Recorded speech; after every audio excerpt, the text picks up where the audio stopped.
അസ്സലാമലൈക്കും. അപ്പൊ ഇന്നത്തെ വീഡിയോ എന്താന്ന് വെച്ചാൽ BSc നഴ്സിംഗിനെ കുറിച്ച് നിങ്ങൾക്ക് അറിയാത്ത എല്ലാ കാര്യങ്ങളും ഇന്ന് ഡീറ്റെയിൽ ആയിട്ട് നമ്മൾ പറഞ്ഞു തരുന്നതായിരിക്കും. BSc നഴ്സിംഗ് എന്ന് പറയുന്നത് 4 വർഷമുള്ള ഒരു കോഴ്സാണ്, ഡിഗ്രി കോഴ്സാണ്. ഇത് എങ്ങനെയാണ് എടുക്കുന്നതെന്ന് വെച്ചാൽ നമ്മൾ LBSലാണ് ഗവൺമെന്റ് കോട്ടയിൽ അപ്ലൈ ചെയ്യുന്നത്. അതുപോലെ തന്നെ PNC MAC എന്ന് പറയുന്ന സൈറ്റിലാണ് മാനേജ്മെന്റ് കോട്ടയിൽ അപ്ലൈ ചെയ്യുന്നത്. അതുപോലെ തന്നെ മാനേജ്മെന്റ് കോട്ടയിൽ അപ്ലൈ ചെയ്യാൻ വേണ്ടി വേറെ കുറെ സൈറ്റും കാര്യങ്ങളൊക്കെ ഉണ്ട്. അതുപോലെ തന്നെ പിന്നീട് വരുന്നത് NRI സീറ്റാണ്. അങ്ങനെയാണ് നമുക്ക് അഡ്മിഷൻ എടുക്കുന്നത്. അഡ്മിഷൻ എടുത്തു കഴിഞ്ഞാൽ ഞാൻ പഠിച്ച സമയത്ത് ഞാൻ 2019-24 പാസ് ഔട്ട് ബാച്ച് ആയിരുന്നു. ഞങ്ങൾക്ക് ഇയർലി ആയിരുന്നു, 4 വർഷം ആണ് എക്സാം ഉള്ളത്. അങ്ങനെയായിരുന്നു ഞങ്ങളുടെ കോഴ്സ് വന്നിട്ട്. പക്ഷേ ഇപ്പോഴത്തെ 2020 ശേഷമുള്ള ബാച്ചിന് സെം ആണ്. അപ്പൊ സെമ്മിൽ എങ്ങനെയാണ് എക്സാംസ്, എങ്ങനെയാണ് സബ്ജക്ട്, ഫുൾ ഡീറ്റെയിൽ ആയിട്ട് ഓരോ സബ്ജക്റ്റും എങ്ങനെയാണ് എന്നുള്ളതൊക്കെ നമ്മൾ ഇന്ന് പറഞ്ഞു തരുന്നതായിരിക്കും. അപ്പം നമ്മുടെ സെം വരുന്നത് 8 സെമ്മാണ് നമുക്ക് വരുന്നത്. ഓരോ സെമ്മിലും എക്സാംസ് ഉണ്ട്. 6 മാസം കൂടുമ്പോൾ ഇങ്ങനെ എക്സാം വന്നുകൊണ്ടിരിക്കും. നമുക്ക് എങ്ങനെയാന്ന് വെച്ചാൽ ഫസ്റ്റ് ഇയറിൽ 7 സബ്ജക്ട്, അങ്ങനെയൊക്കെ ഓരോരോ സബ്ജക്റ്റിനും ഓരോരോ എക്സാം ആണ്. പക്ഷെ സെമ്മിൽ വരുമ്പോഴത്തേക്കും 2 സബ്ജക്ട് സെപ്പറേറ്റ് ആയിട്ട് പഠിച്ചിട്ട് എക്സാം എഴുതുമ്പോൾ ഈ 2 സബ്ജക്റ്റും കമ്പൈൻഡ് ആയിട്ടാണ് എഴുതുന്നത്. ഓരോ എക്സാമും 75 മാർക്കിനാണ് വരുന്നത്. അതിൽ 37 മാർക്ക് കിട്ടിയാൽ മാത്രമേ നമ്മൾ പാസ് ആവത്തുള്ളൂ. അപ്പൊ അങ്ങനെ നമ്മൾ ഫസ്റ്റ് സെമ്മില് അനാറ്റമിയും ഫിസിയോളജിയും നമ്മൾ കമ്പൈൻഡ് ആയിട്ടാണ് എക്സാം എഴുതുന്നത്. ഇത് രണ്ടും 2 സബ്ജക്റ്റ് ആയിരിക്കും. അതുപോലെ തന്നെ സോഷ്യോളജിയും സൈക്കോളജിയും ഫസ്റ്റ് സെമ്മിൽ വരുന്നുണ്ട്. ഇത് രണ്ടും അതുപോലെ തന്നെ സെപ്പറേറ്റ് സബ്ജക്ട്സ് ആയിരിക്കും. എക്സാം വരുമ്പോഴത്തേക്കും ഒരുമിച്ച് എഴുതണം. 2 സബ്ജക്റ്റിനും മൊത്തത്തിൽ 75 മാർക്കിന് 37 വാങ്ങിച്ചാൽ മാത്രമേ പാസ് ആവത്തുള്ളൂ. അതുപോലെ തന്നെ ഇതിൻ്റെ അകത്ത് ഇന്റേണൽ എക്സാം എന്ന് പറഞ്ഞിട്ട് നമ്മൾ ഒരു സബ്ജക്ട് നടത്തും. അത് ഫസ്റ്റ് ഇയറിൽ വന്നിട്ട് കമ്മ്യൂണിക്കേറ്റീവ് ഇംഗ്ലീഷ് എന്ന് പറയുന്ന സബ്ജക്റ്റ് ആണ് ഇന്റേണൽ എക്സാം. അതായത് നമ്മുടെ കോളേജുകാരാണ് ആ ഒരു എക്സാം കണ്ടക്ട് ചെയ്യുന്നത്. എന്നിട്ട് അതിന്റെ മാർക്ക് യൂണിവേഴ്സിറ്റിക്ക് അയച്ചു കൊടുക്കും. അത് യൂണിവേഴ്സിറ്റി എക്സാമിന് ആ ഒരു സബ്ജക്റ്റ് കാണത്തില്ല. മൊത്തത്തിൽ 2 എക്സാം ആണ് ഫസ്റ്റ് സെമ്മിലെ യൂണിവേഴ്സിറ്റിയിലുള്ളത്. പിന്നെ വന്നിട്ട് സെക്കൻഡ് സെമ്മില് നമ്മൾ ഫൗണ്ടേഷൻ 1 and 2 പഠിക്കുന്നുണ്ട്. അതുപോലെ തന്നെ ന്യൂട്രീഷൻ ബയോകെമിസ്ട്രി ഫൗണ്ടേഷൻ്റെ ഒരു എക്സാം ഉണ്ട്. പിന്നെ വരുന്നത് ന്യൂട്രീഷൻ ബയോകെമിസ്ട്രി. ഈ ന്യൂട്രീഷനും ബയോകെമിസ്ട്രിയും 2 സബ്ജക്ട്സ് ആണ്. പക്ഷെ എക്സാം വരുമ്പോൾ ഇത് 2 കമ്പൈൻഡ് ആയിട്ടാണ് വരുന്നത്. അങ്ങനെ മൊത്തത്തിൽ 2 സബ്ജക്റ്റ് ആണ് നമുക്ക് സെക്കൻഡ് സെമ്മിൽ വരുന്നത്. 2 സെമ്മാണ് ഒരു ഇയർ എന്ന് പറയുന്നത്. അപ്പം അങ്ങനെയാണ് സെക്കൻഡ് സെം വരുന്നത്. പിന്നെ വരുന്നത് നമുക്ക് തേർഡ് സെമ്മിൽ നമ്മൾ മൈക്രോബയോളജിയും പഠിക്കുന്നുണ്ട്. അതുപോലെ തന്നെ ഇൻഫെക്ഷൻ കൺട്രോൾ എന്ന് പറഞ്ഞിട്ടുള്ള ഒരു സബ്ജക്റ്റും പഠിക്കുന്നുണ്ട്. ഈ 2 സബ്ജക്റ്റും കമ്പൈൻഡ് ആയിട്ടാണ് നമുക്ക് എക്സാം വരുന്നത്. അപ്പോൾ ഒരു എക്സാം അങ്ങനെയും പിന്നീട് അഡൾട്ട് നഴ്സിംഗ് 1 എന്ന് പറഞ്ഞിട്ട് വേറൊരു സബ്ജക്ട്, അത് ഒരു എക്സാം ആയിട്ടും. തേർഡ് സെമ്മില് നമുക്ക് ഇന്റേണൽ എക്സാം ഉണ്ട്. അതെന്ന് പറയുന്നത് കമ്പ്യൂട്ടർ ആണ്. നമ്മുടെ തേർഡ് സെമ്മിലെ ഇന്റേണൽ എക്സാം കോളേജുകാർ നടത്തുന്നത് കമ്പ്യൂട്ടറിന്റെ എക്സാം ആയിരിക്കും. എന്നിട്ട് ആ ഒരു എക്സാമിന് നടത്തുന്ന മാർക്ക് അവർ യൂണിവേഴ്സിറ്റിക്ക് അയച്ചു കൊടുക്കും. യൂണിവേഴ്സിറ്റി എക്സാം ആയിട്ട് 2 എക്സാംസ് മാത്രമേ തേർഡ് സെമ്മിലുള്ളൂ. അടുത്തതായിട്ട് ഫോർത്ത് സെം എന്ന് പറയുന്നത് ഫാർമക്കോളജിയും പത്തോളജിയും നമ്മൾ പഠിക്കും. ഇത് 2 സബ്ജക്റ്റ് ആണ്. പക്ഷെ ഇതിന്റെ 2ന്റെ എക്സാം കമ്പൈൻഡ് ഒരുമിച്ചാണ് എക്സാം വരുന്നത്. ഫാർമക്കോളജി ആൻഡ് പത്തോളജി 75 മാർക്കിന് നടത്തും. അതിൽ 37 നമ്മൾ മേടിക്കണം. അതുപോലെ തന്നെ നമ്മൾ ഫോർത്ത് സെമ്മില് അഡൾട്ട് നഴ്സിംഗ് പാർട്ട് സെക്കൻഡും നമ്മൾ ഫോർത്ത് സെമ്മിലാണ് എക്സാം വരുന്നത്. അത് സെപ്പറേറ്റ് ആയിട്ട്, ബാക്കി 2 സബ്ജക്റ്റും കമ്പൈൻഡും ഇത് സെപ്പറേറ്റ്, അങ്ങനെ 2 എക്സാം വരുന്നുണ്ട്. ഫോർത്ത് സെമ്മിൽ നമുക്ക് ഇന്റേണൽ എക്സാം വരുന്നുണ്ട്. പ്രൊഫഷണാലിസം എന്ന് പറയുന്നുള്ള സബ്ജക്റ്റ് ആണ് നമുക്ക് ഇന്റേണൽ എക്സാം ആയിട്ട് കോളേജ് നടത്തി അതിന്റെ മാർക്ക് കോളേജ് യൂണിവേഴ്സിറ്റിക്ക് അയക്കും. അങ്ങനെയാണ് നമ്മുടെ 4 സെം വരുന്നത്. അപ്പൊ 4 സെം എന്ന് പറയുമ്പോൾ 2 ഇയർ കഴിഞ്ഞു. ഇനി അടുത്ത 5ാമത്തെ സെം എന്ന് പറയുന്നത് തേർഡ് ഇയർ ആണ്. 5ാമത്തെ സെമ്മിൽ നമുക്ക് നഴ്സിംഗ് എഡ്യൂക്കേഷൻ ആണ് വരുന്നത്. നഴ്സിംഗ് എഡ്യൂക്കേഷൻ ഒരു എക്സാമും അതുപോലെ തന്നെ community health nursing second exam, അങ്ങനെ 2 സബ്ജക്റ്റ് ആണ് നമുക്ക് 5th സെമ്മിൽ, അതായത് തേർഡ് ഇയറിൽ എക്സാം ആയിട്ട് വരുന്നത്. നമുക്ക് 5th സെമ്മിൽ ഇന്റേണൽ എക്സാം ആയിട്ട് വരുന്നത് ഫോറൻസിക് ആണ്. ഫോറൻസിക് എക്സാം ആയിരിക്കും കോളേജ് നടത്തിയിട്ട് അതിന്റെ മാർക്ക് യൂണിവേഴ്സിറ്റിക്ക് അയച്ചു കൊടുക്കുന്നത്. അതിന് യൂണിവേഴ്സിറ്റി എക്സാം ഇല്ല. മൊത്തത്തിൽ നഴ്സിംഗ് എഡ്യൂക്കേഷനും കമ്മ്യൂണിറ്റി ഹെൽത്ത് നഴ്സിംഗ് 1 മാത്രമേ നമ്മുടെ 5th സെമ്മിൽ യൂണിവേഴ്സിറ്റി എക്സാം ആയിട്ട് വരുന്നുള്ളൂ.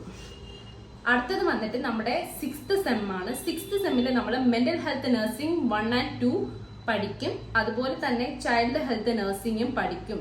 ഈ 2 എക്സാം ആണ് നമുക്ക് യൂണിവേഴ്സിറ്റി എക്സാം ആയിട്ട് വരുന്നത്. അങ്ങനെ നമുക്ക് 6th സെമ്മിൽ 2 യൂണിവേഴ്സിറ്റി എക്സാംസേ ഉള്ളൂ. പിന്നെ നമുക്ക് ഇന്റേണൽ എക്സാം ആയിട്ട് നഴ്സിംഗ് മാനേജ്മെന്റ് ആണ് ഇന്റേണൽ എക്സാം ആയിട്ട് കോളേജ് നടത്തി അതിന്റെ മാർക്ക് ഡയറക്ട്ലി യൂണിവേഴ്സിറ്റിക്ക് അയച്ചു കൊടുക്കും. മാർക്ക് ലിസ്റ്റിൽ വരുമ്പോഴത്തേക്കും 3 സബ്ജക്ട്സും അതിന്റെ മാർക്കും കാണും. അങ്ങനെയാണ് 6th സെം വരുന്നത്.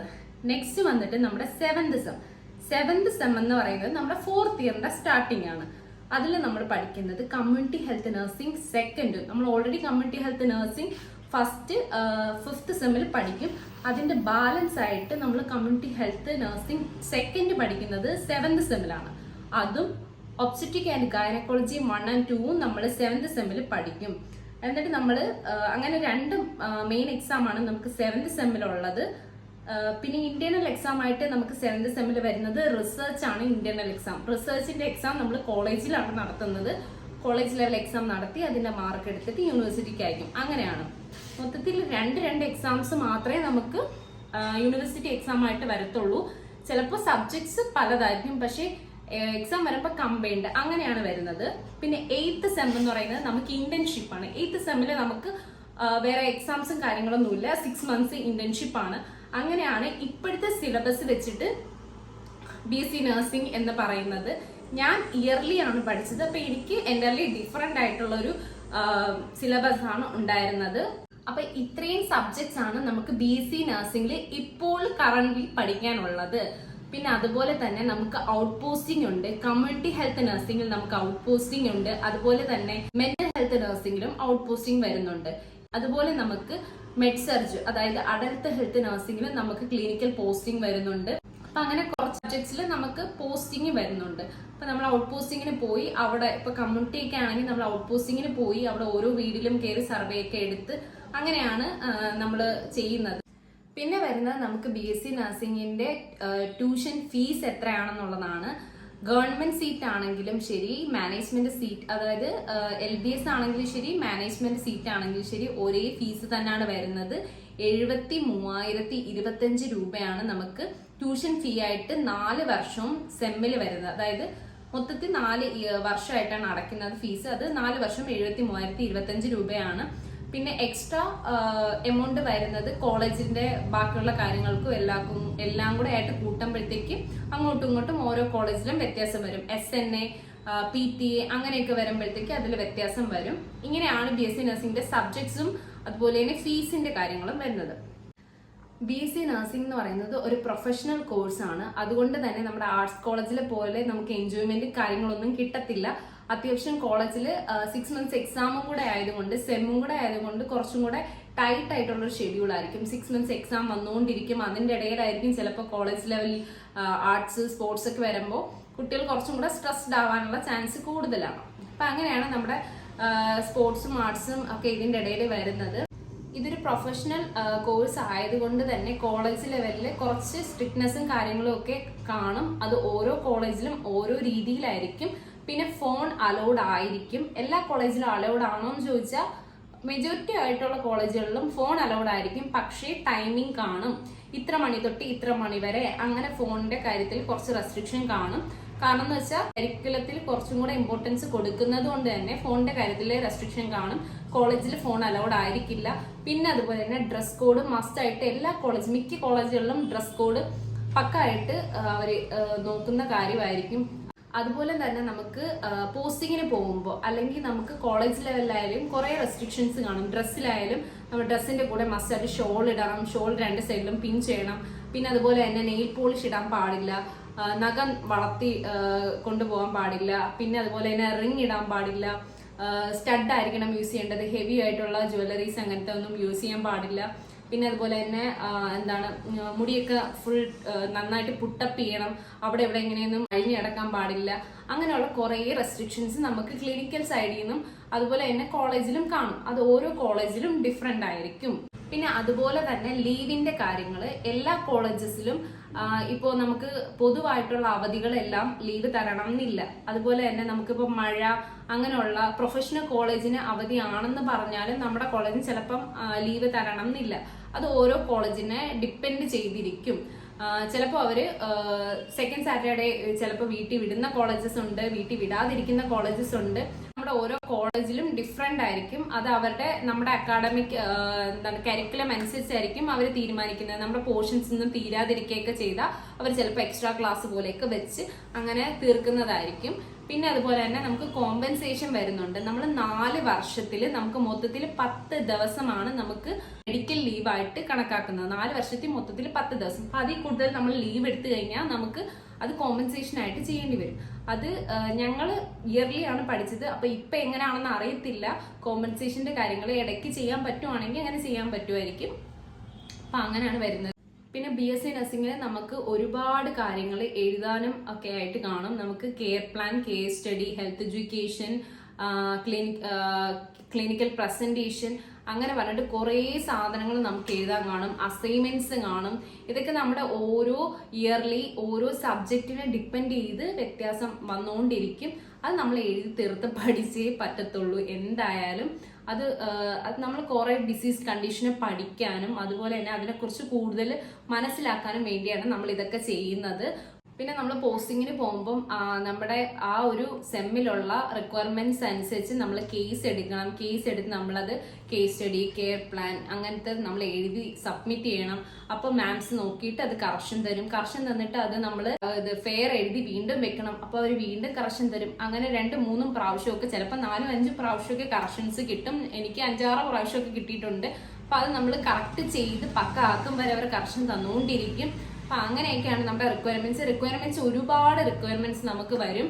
ഈ ഒരു 8 സെമ്മില് ഒരുപാട് റിക്വയർമെന്റ്സ് വരും. വൈവയുണ്ട്. വൈവ എന്ന് പറയുന്നത് നമുക്ക് പഠിക്കാനുള്ള ഓരോ സബ്ജക്റ്റിൽ നിന്നും ഉള്ള കുറെ ടോപ്പിക് നമുക്ക് നമ്മുടെ ലോഗ് ബുക്ക് എന്ന് പറഞ്ഞിട്ട് ഒരു ബുക്കുണ്ട്. അതിൽ നമുക്ക് ഓരോ സബ്ജക്റ്റിനും കുറെ ടോപ്പിക്സ് കാണും. അതാണ് നമ്മുടെ വൈവയിൽ നമ്മൾ പറയാനുള്ളത്. ആ ടോപ്പിക്സ് ഒക്കെ എന്താണെന്ന് പറഞ്ഞിട്ട്, ഫോർ എക്സാമ്പിൾ നമ്മൾക്ക് ഹാൻഡ് വാഷിംഗ്. അപ്പൊ ഹാൻഡ് വാഷിങ്ങിന്റെ പ്രൊസീജിയറും ഹാൻഡ് വാഷിങ് എന്തൊക്കെ കാര്യങ്ങൾ ശ്രദ്ധിക്കണം, ഏത് സ്റ്റെപ്പ് ഏതൊക്കെ രീതിയിലാണ്, ഇതൊക്കെ പഠിച്ചിട്ട് നമ്മൾ മാമിനോട് പോയി പറയണം. അപ്പൊ അവരത് കേട്ടിട്ട് അവർ സൈൻ ചെയ്ത് തരും. അങ്ങനെ അവരെ കൊണ്ട് സൈൻ ചെയ്ത് മേടിപ്പിക്കുന്നതാണ് നമ്മുടെ ലോഗ് ബുക്ക് എന്ന് പറയുന്നത്. അപ്പൊ ലോഗ് ബുക്ക്, പിന്നെ അതുപോലെ തന്നെ നമ്മുടെ റിക്വയർമെന്റ്സ്, പിന്നെ അതുപോലെ തന്നെ നോട്ട്സ് കാര്യങ്ങൾ, ഇതെല്ലാം നമുക്ക് ഇമ്പോർട്ടൻ്റ് ആണ്. ഒരുപാട് പഠിക്കാനുണ്ട്. BSc നഴ്സിംഗിൽ സിമ്പിൾ ആയിട്ടുള്ള ഒരു കോഴ്സ് അല്ല, നല്ല കഷ്ടപ്പാടുണ്ട്. പിന്നെ ഈ 37.5 മാർക്ക്, 75-ൽ 37 മാർക്ക് മേടിക്കാൻ നല്ല കഷ്ടപ്പാടാണ്. ഇപ്പൊ സെമ്മും കൂടെ ആയതുകൊണ്ട് 2 സബ്ജക്റ്റ് ആണ് നമ്മൾ ഒരുമിച്ച് എഴുതുന്നത്. ഇപ്പം സോഷ്യോളജിയും സൈക്കോളജി ആണെങ്കിൽ സോഷ്യോളജി വേറെ സബ്ജക്റ്റും സൈക്കോളജി എൻ്റയർലി ഡിഫറെൻ്റ് ആയിട്ടുള്ള ഒരു സബ്ജക്റ്റുമാണ്. അപ്പൊ ഇത് രണ്ടും കൂടെ എഴുതി 2നും കൂടെ ആയിട്ട് 75-ൽ 37 മേടിക്കണം. പിന്നെ ഞങ്ങളെപ്പോലെ ഒരുപാട് ടോപ്പിക് ഒന്നും ഇല്ല. കുറെ സിലബസ് ഒക്കെ കട്ട് ചെയ്തിട്ടാണ് സെമ്മിന്റെ സിലബസ് എന്ന് പറയുന്നത്. അപ്പൊ ഇത്രയാണ് BSc നഴ്സിംഗ് എന്ന് പറയുന്നത്. അപ്പൊ ഇനി ഇതിനെക്കുറിച്ച് നിങ്ങൾക്ക് എന്തെങ്കിലും ഡൗട്ട് ഉണ്ടെങ്കിൽ കമന്റ് ചെയ്യുക. അപ്പൊ ഇത്രയേ ഉള്ളൂ ഇന്നത്തെ video. Thank you so much. Keep watching.